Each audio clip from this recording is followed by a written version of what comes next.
अस्सलाम वालेकुम। उम्मीद है आप लोग ठीक हैं, खैरियत से हैं। अल्लाह पाक आप लोगों को अपने हिफ्ज़-ओ-अमान में रखे।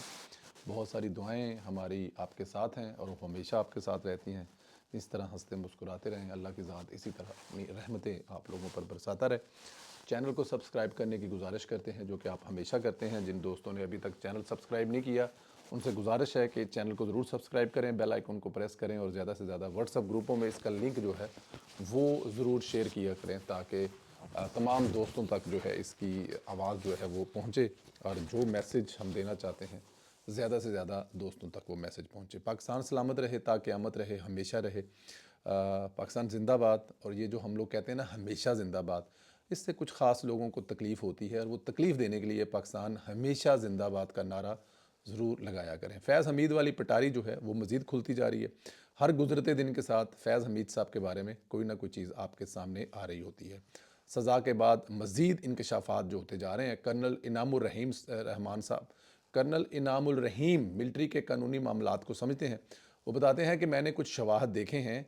9 मई के मुकदमात में कई जो मतलूब मुलजमान और यूट्यूबर हैं, उन्होंने फैज़ हमीद के फार्म हाउस पर पनाह ली हुई थी और वो जनरल फैज़ हमीद से पहले भी 9 मई के और 9 मई के बाद भी उनके साथ राब्ते में थे।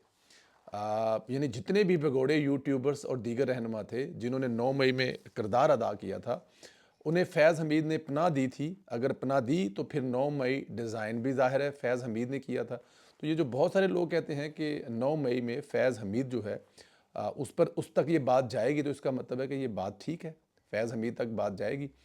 9 मई में फैज़ हमीद साहब इन्वॉल्व होते नज़र आ रहे हैं और ये हर गुज़रते दिन के साथ हो रहा है। और यहाँ पे चीज़ एक तक़वियत और पकड़ रही है कि अपनी रिटायरमेंट के बाद भी फैज़ हमीद साहब ने किबला दुरुस्त नहीं किया था, क्योंकि 9 मई तो उनकी रिटायरमेंट के बाद ही हुआ है ना। साकिब नसार जो कि फैज़ हमीद का कारिंदा था, जिससे फैज़ हमीद ने ये पूरी गेम का पासा पलटा था, वो जो उस वक़्त फ़िरौन बन के बैठा हुआ था, इससे मुतल्लिक भी इंकशाफ हुआ और बताया कि फैज़ हमीद ने टॉप सिटी से जब ये टॉप सिटी का कब्ज़ा लिया तो वहाँ से काफ़ी ज़्यादा चोरी बताई जाती है, कोई ज़ेवरात बताए जाते हैं, नकदी बताई जाती हैं। जो जुल्म व सितम किया गया टॉप सिटी के मालिक के साथ वो एक अलहदा कहानी है, लेकिन वहाँ से कुछ कीमती गाड़ियाँ चोरी की गई थी। ज़ाहिर है जो सोसाइटियों के मालिक होते हैं इनके पास बड़ी महंगी गाड़ी होती हैं, बड़ी पोश किस्म की गाड़ी होती है। इनके नज़दीक पैसों की तो कोई ऐसा कोई इनको इशू नहीं होता ना, कि जो नई गाड़ी होती है वो ये लेते हैं और उनको ये गाड़ियाँ जो हैं वो लेना उनके लिए कौन सा मसला है। तो 2 कीमती गाड़ियाँ जो चोरी की गई थी, अब कहा यह जा रहा है कि साकिब नसार साहब को फैज़ हमीद ने 2 गाड़ियाँ वो गिफ्ट कर दी थी। एक साकिब नसार साहब गाड़ी वो खुद चलाया करते थे और दूसरी अपने बेटे को दे दी थी। इससे दीदा दलेरी कोई और हो सकती है? आप खुद अंदाज़ा करें कि इससे कोई बड़ी और दीदा दलेरी हो सकती है कि चोरी की गाड़ियाँ फैज़ हमीद साहब साकिब नसार को, जो उस वक़्त के चीफ जस्टिस थे या रिटायर हो गए थे, तो एक गाड़ी उन्होंने खुद रखी और दूसरे अपने बेटे को दे दी। रेंजर के जिस इंस्पेक्टर ने साकिब नसार के बेटे से गाड़ी रिकवर की, वो इनामुर रहमान साहब कहते हैं कि मेरी उससे बात हुई तो उसने कहा सर हमें तो डर था कि कहीं गाड़ी आगे बेच ना दी हो, क्योंकि जब वो गाड़ी लेने गया तो ये डर था ना, गाड़ी बेच दी तो फिर हम लोग क्या कर लेंगे। अब साकिब नसार कितना करप्ट था आप इस बात से अंदाज़ा कर लें कि उसने चोरी की गाड़ियाँ जो हैं वो भी अपने पास रखी हुई थी। ये भी इंकशाफ हुआ है जब फ़ौज ने फैज़ हमीद के लैपटॉप और मोबाइल का फ्रांसिक किया तो पता चला कि फैज़ हमीद 9 मई से कबल पीटीआई के रहनुमाओं से राब्ते में था, यूट्यूबर से राब्ते में था और इनको हाथ से लिखे ट्वीट्स और यूट्यूब प्रोग्राम के लिए मवाद भेजते थे, जो कब्ज़े में ले लिया गया। मतलब अंदाज़ा करें कि हाथ से लिखे हुए नोट्स, हाथ से लिखे हुए वो तमाम चीज़ें वो जो यूट्यूबरों को और सोशल मीडिया एक्टिविस्ट को भेजता था, वो चीज़ें पकड़ी गई हैं, क्योंकि ये अचानक छापा लगा था। फैज़ हमीद को शायद अंदाज़ा नहीं था कि उसको गिरफ्तार कर लिया जाएगा। इधर कामरान शाहिद ने इंकशाफ किया है कि फैज़ हमीद किसी के ज़रिए अदालत में दरख्वास्त फ़ाइल कराकर फील्ड मार्शल सैयद आसम मुनीर की बतौर आर्मी चीफ तैनाती को भी रुकवाना चाहता था। अब नज़र आ रहा है कि फैज़ हमीद मामला जो है वो इधर नहीं रुकेगा, आगे जाएगा, मज़ीद सज़ाएँ होंगी। इसकी जद में जज, ब्यूरोक्रेट्स और एंकर भी आएंगे। इमरान खान साहब की जो बहनें हैं, हमारी भी वो बहनें हैं, वो जत्था लेकर जो हर मंगल के मंगल अडयाला जेल के बाहर आती हैं, वो एक वहाँ पर एक तमाशा लगता है जब आपको पता है। और वैसे आइनी तौर पे उनका हक़ है, ये उनको रोका नहीं जा सकता। अगर वो प्रोटेस्ट करना चाहते हैं तो वो ज़रूर करें, लेकिन वो इस चीज़ को जो है वो बहाना बनाकर कि हमें मिलने नहीं दिया जाता, और जब मिलने दिया जाता है तो फिर उसके बाद जो एक बयानिया बनाया जाता है, जो रियासत मुखालफ बयानिया बनाया जाता है, शायद इसी वजह से हुकूमत जो है वो दोबारा उसने सख्ती की है और वो खान साहब से किसी को नहीं मिलने दे रहे। क्योंकि लास्ट टाइम जो हमारी बहन नूरीन खान साहबा मिली थी इमरान खान साहब, और उसके बाद फिर वो जो ट्वीट है वो अभी तक आखिरी ट्वीट है इमरान खान साहब, और उसकी जो पहली लाइन है वो इतनी ख़तरनाक है कि वो अगर इस किस्म की आके बाहर ट्वीटें कराएंगे और इस किस्म की आकर चीज़ें करेंगे तो फिर ज़ाहिर है गवर्नमेंट इसको रोकेगी। लेकिन खैर अलीमा खान साहबा जेल के बाहर बैठी हैं, काफ़ी खुश हैं, मीडिया से बातें कर रही हैं, बाकायदा मठियाइयाँ खाई जा रही हैं। और अब मुझे ये समझ नहीं आती कि मठियाई किस चक्कर में खाई जा रही है। अगर तो अलीमा खान साहबा जानशीन है इमरान खान की, इमरान खान की जगह पे पार्टी अगर वो जाकर आगे चलाना चाहती हैं, उसका कंट्रोल हासिल करना चाहती हैं, या फिर उनका पार्टी पे कंट्रोल हासिल हो गया हुआ है, क्योंकि देखें ना कि KPK का जो वज़ीर आला है वो इस तरफ नहीं आ रहा। वो इमरान खान को जो छुड़ाने के लिए बड़े बड़े दावे किया करता था, वो अब मुख्तलिफ तकारीब से तकरीरें तो कर रहा है, लेकिन वो अडयाला वाली साइड पे नहीं आ रहा। और जिस तरह से अलीमा खान इसको लीड कर रही है, इस तरह से जो सुहेल खान साहब अफरीदी साहब हैं वो तशरीफ़ नहीं ला रहे हैं। फिर सुहेल अकरम जो राजा साहब हैं हमारे, सुलेमान अकरम राजा साहब, और उसके बाद गौहर साहब जो हैं वो भी इस तरफ नहीं आ रहे हैं। तो अब पार्टी को अगर देखा जाए तो प्रैक्टिकली अलीमा खान साहबा लीड कर रही हैं। और अगर अलीमा खान साहब जो हैं वो लीड कर रही हैं और वो कह रही हैं कि हम मुल्क बंद कर देंगे, खैबर पख्तूनख्वा को बंद कर देंगे, रियासत घुटनों पर आ जाएगी, और ऐसी धमकियां देने वालों को अगर कोई ये समझता है कि इन धमकियों के बाद इमरान खान से मुलाकात करवा दीजिएगा या अलीमा खान साहबा जो हैं उनको रिलीफ मिल जाएगा या सब कुछ हो जाएगा, तो नहीं। देखें, ये अलीमा खान साहबा कर ही सब इसलिए रही हैं इमरान खान के लिए मज़ीद मुश्किलात बढ़े और पार्टी पे कब्ज़ा अलीमा खान साहबा का होगा। इसके अलावा और इसका मुझे तो किसी जगह पे कोई नज़र नहीं आता कि इसके अलावा कुछ उसका और भी फ़ायदा है। फैज़ हमीद का ज़रा ज़िक्र दोबारा करना चाहूँगा। इस बार मुख्तलिफ़ तरीके से कुछ चीज़ें हैं, उनका ज़िक्र करना बहुत ज़रूरी है। आप जानते हैं जो अपने वक़्त का फ़िरऔन था, एक शख्स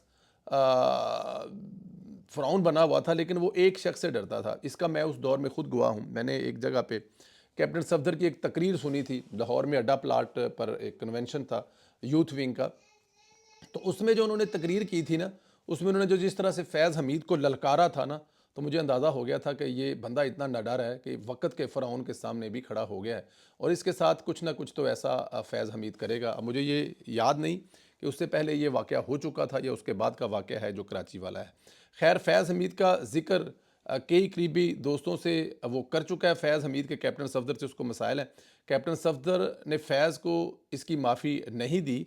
जब फैज़ हमीद ने ये ख्वाहिश ज़ाहिर की कि कैप्टन रिटायर्ड सफदर को और मरीम नवाज़ को जब वो कराची आ रहे हैं, तो कराची के कोर कमांडर से कहा था इनका रात को गिरफ़्तार करें, रात के पिछले पहर में जाएं, इनके दरवाजे तोड़ें और इनको गिरफ़्तार करें, और ये सोने वाले कपड़ों में हो और इन्हीं कपड़ों पर इनको गिरफ़्तार करके लेके जाएं, और उन्हीं कपड़ों में गिरफ़्तार होते हुए जो वीडियो है फिर आप जो गाड़ियों में बिठा के लेके जा रहे हैं वो टीवियों पर चलने चाहिए। मैं इंतज़ार कर रहा हूँ, आपको ये करना है और मैं ये देख कर सोऊंगा। अंदाज़ा करें वो कैप्टन सफदर से कितना खौफज़दा था और मरियम बीबी से कितना सौदा था।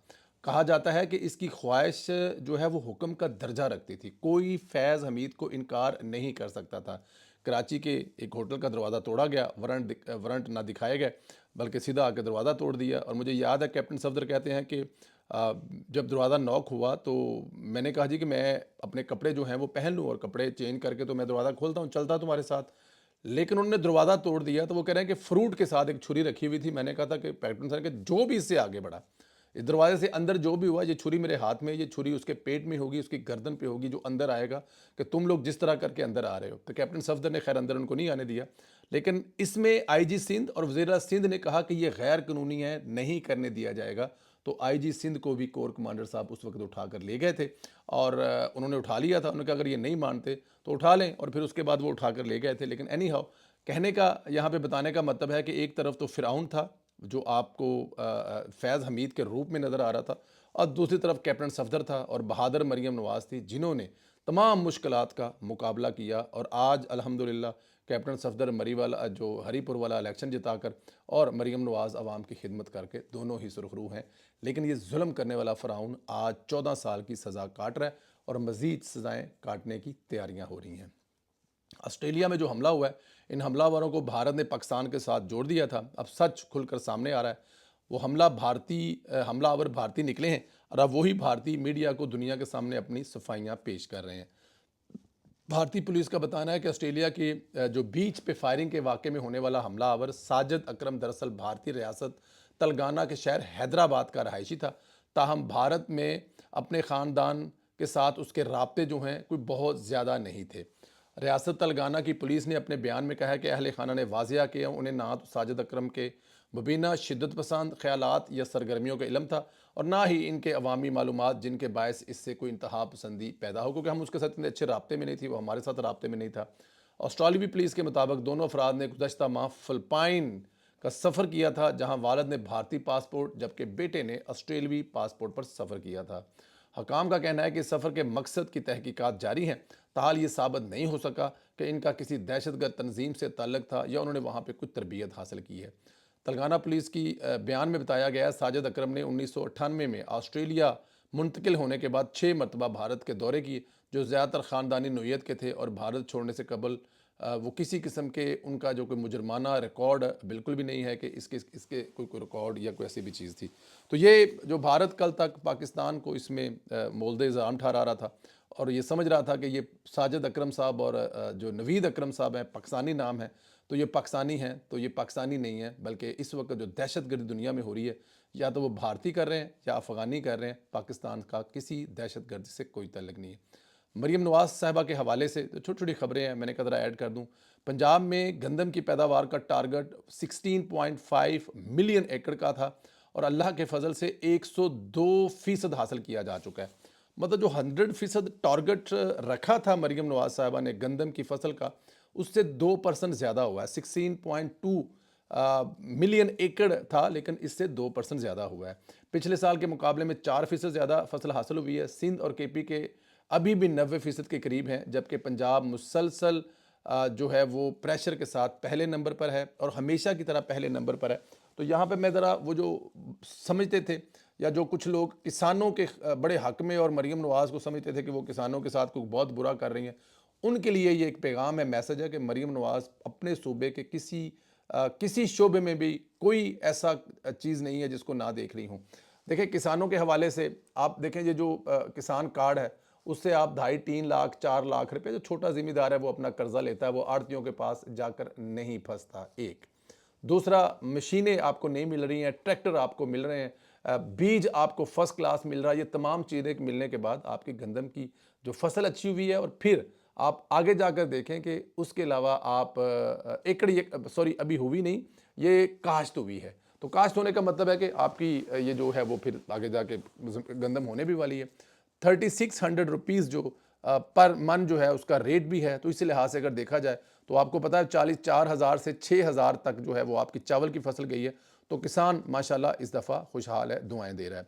अच्छा जी, एक रक्षा ड्राइवर थे, उनसे एक सवाल किया गया कि कब से रक्षा चला रहे हैं, तो उसने कहा जी मैं पिछले 15 साल से रक्षा चला रहा हूँ। सवाल ये हुआ कि क्या इससे पहले आपने कभी इतनी सख्ती देखी है? तो उन्होंने कहा जी मैंने इससे पहले आज तक इतनी सख्ती नहीं देखी और जिस तरह ये जुर्माने कर रहे हैं इसी तरह से लोग सुधरेंगे, क्योंकि बग़ैर जुर्मानों के, बग़ैर सज़ा के हम लोग सीधे होने वाले नहीं हैं या लोग सीधे नहीं होंगे। उन्होंने कहा, बल्कि रक्षा वाला ये भी कह रहा है कि जो भारी जुर्माने हैं ना, जो भारी जुर्माने हैं ये होंगे, मतलब अगर फ़र्ज़ किया कि एक रक्षे वाला है, गाड़ी वाला है, अब देखें ना कोई अंडर एज वाले हैं, अब उनकी तादाद ना होने के बराबर रह गई है।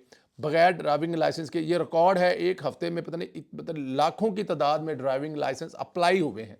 किस मुल्क में? पाकिस्तान में। किस सूबे में? ना KPK में, ना बलोचिस्तान में, ना सिंध में, सिर्फ मरीम नवाज़ के सूबे पंजाब में। तो ये जो ट्रैफिक के हवाले से है, सख्ती के हवाले से है, बहुत सारे लोगों को इसको प्रॉब्लम है, लेकिन इससे मामलात ठीक हो रहे हैं। अब बताया ये जा रहा है कि पिछले 2 हफ्ते में सख्ती की वजह से पंजाब में कोई बड़ा हादसा नहीं हुआ, अल्हम्दुलिल्लाह, बड़ी अच्छी बात है, हादसा नहीं हुआ। और इससे जो ट्रैफिक के मामलात हैं, आपको पता है ये जो लाइनें तोड़ने वाला और चीज़ें करने वाला, इसमें कितनी बेहतरी आई है। तो ये चीज़ें आहिस्ता आहिस्ता बेहतर हो रही हैं, आगे जाके मज़ीद बेहतर होंगी। अल्लाह पाक आप लोगों को अपने हिफ्ज़-ओ-मान में रखे। हमारी बहुत सारी दुआएं आपके साथ हैं। सलामत रहें, खुश रहें। चैनल को सब्सक्राइब करें, जिन दोस्तों ने बेल आइकन को प्रेस नहीं किया वो भी करें और अपनी राय का इजहार ज़रूर दें। बहुत शुक्रिया। खुदा हाफिज़।